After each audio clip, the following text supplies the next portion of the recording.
आणि आता पाहूयात टॉप 9 मोठ्या बातम्या। माझी संपत्ती अमाप नाही, पण अजितदादांपेक्षा 1000 पट कमी। 17 तारखेला 3 वर्षाच्या आयटीआर रिटर्न्सच्या कॉपी घेऊन येते। अजित पवारांनी त्यांचे डिटेल्स आणावे। दमानी यांचं अजित पवारांना चर्चेचं खुलं आव्हान। दमानी यांनी स्वतःच्या उत्पन्नाचा स्रोत सांगावा। राष्ट्रवादीच्या सूरज चव्हाणांचा अंजली दमानी यांवर निशाणा।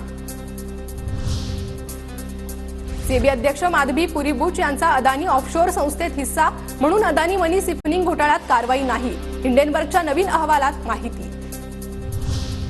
अमरावतीच्या 8 विधानसभा मतदारसंघासाठी ठाकरे गटाचे 55 जण इच्छुक। खासदार अरविंद सावंतांनी घेतल्या इच्छुक उमेदवारांच्या मुलाखती। महाविकास आघाडी सरकारच्या काळात एकही काम झालं नाही। बऱ्याच लोकांना आता तीर्थयात्रेला पाठवण्याची गरज। कोल्हापूरमधील कार्यक्रमात विखे पाटलांचं नाव न घेता थोरातांवर निशाणा। राज्य सरकारने धनगर समाजाला एसटी प्रवर्गातून आरक्षण देण्याची मागणी। अन्यथा विधानसभा निवडणुकीत धनगर समाज कोणत्याही पक्षाला मतदान करणार नाही। पुण्यातील धनगर समाजाच्या अधिवेशनात ठराव पारित।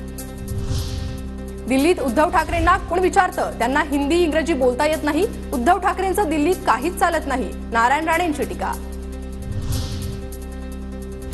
उपमुख्यमंत्री अजित पवारांकडून इचलकरंजीत शिवरायांच्या पुतळ्याला अभिवादन। अजित पवारांसह पालकमंत्री हसन मुश्रीफांचीही उपस्थिती।